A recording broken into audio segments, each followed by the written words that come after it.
Hey, Jonathan York from Bay Financial Partners, looking at the investment markets. Certainly the reporting season from the US has been really quite a bit better than expected here for the second quarter. Really, there were some pretty dire numbers built into the sort of factoring as the economy was pretty much sort of closed down.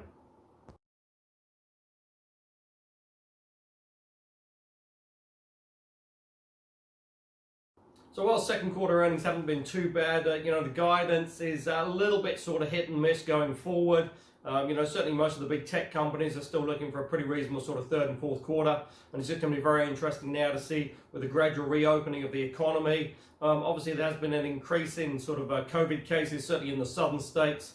But potentially the US is not so much getting on top of that, but certainly the rate of increase in terms of number of cases is starting to wane a little bit.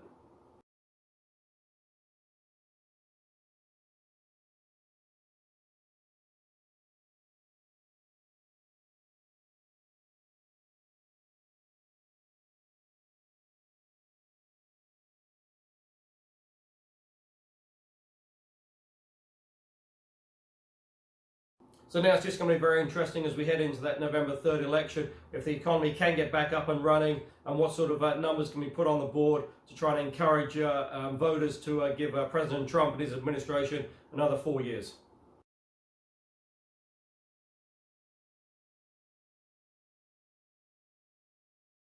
Because at present, President Trump is really behind in most of the polls here, and it's really looking pretty dire at present.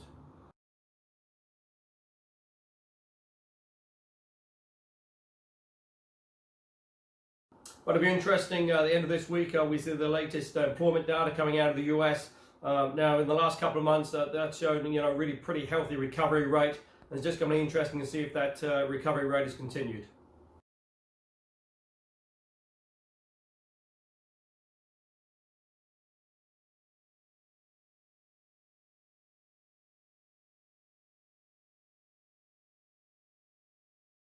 Also, a little bit more controversy in the US as well, and regarding President Trump, talking about banning the social media TikTok. It's now transpired that Microsoft is potentially looking at buying the US division of that.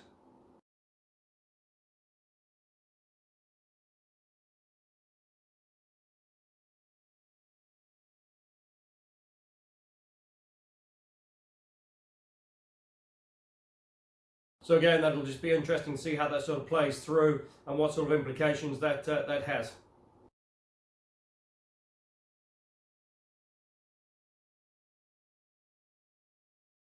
In terms of COVID, there's still quite a bit of sort of a healthy progression on the vaccines coming out of the US and also out of Europe as well.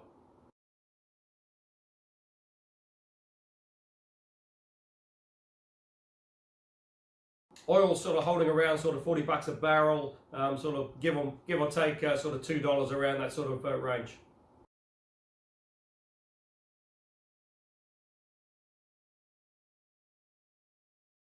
The UK, as you've seen that gradual sort of reopening, it's sort of coping with COVID. They still haven't eradicated it, but certainly the increase in the number of cases seems to be waning, and they appear to have it sort of getting under control.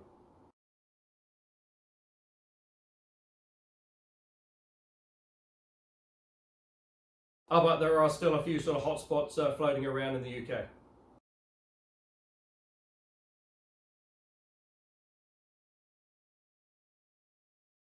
Similar story with Europe, as many of the borders have been reopened. There's certainly been a little bit of a spike in Spain, but Spanish authorities are really working very hard to get that under control.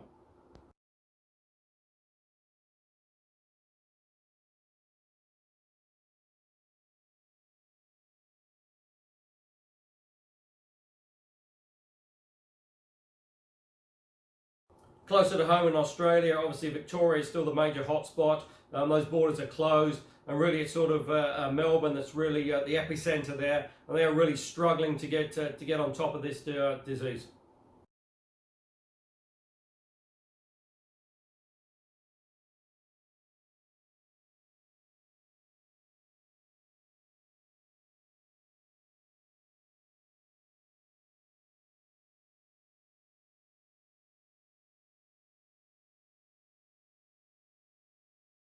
not being helped by about 25% of the population that should have been in self-isolation on random sort of visits just to check. Those people haven't been at home.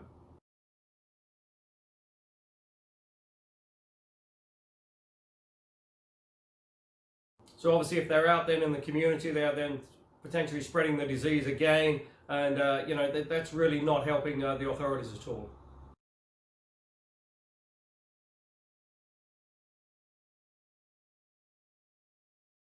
So Melbourne is now in a level 4 lockdown, which is really pretty severe. You've got to stay at home. You're only allowed out for a little bit of exercise for an hour, and just for the sort of essential sort of supplies, supermarkets, etc.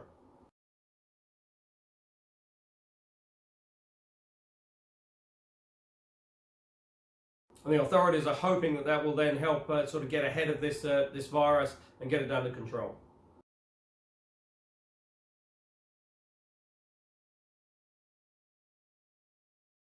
Here in New Zealand, economy is sort of pushing along at an okay rate. Certainly the housing market is still holding up pretty well.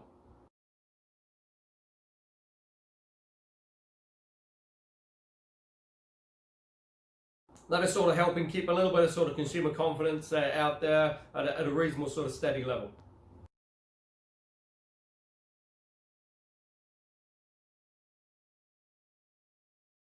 There's still obviously the issues with returning New Zealanders and going into quarantine, the cost of that.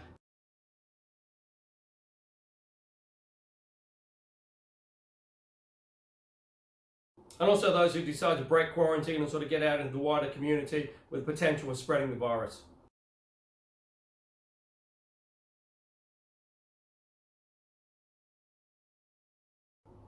As we're now moved into August, the election is now next month, September, and things starting to get a little bit more political now, starting to wind up, only a couple of days left of Parliament, and it's really going to be sort of all guns blazing now on the campaign trail, trying to get your vote.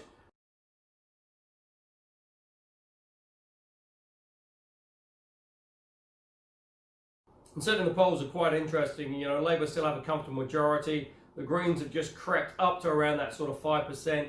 Interestingly though, Active sort of moved up as well, and they are sort of low 4s now. And if they can just get a little bit more momentum, they could get over that 5% threshold.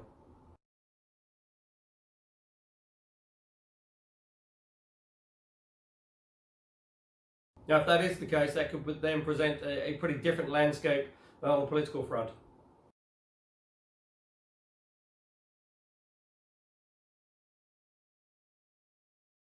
It is still pretty tough out there for investors in this low interest rate environment. Just an example, Wellington Airport have a bond in the marketplace, 6 years. Minimum rate will be 2.5.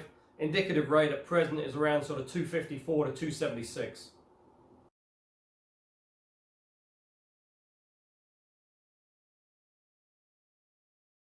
Now, if you're interested in that, call us on 0800 867 323.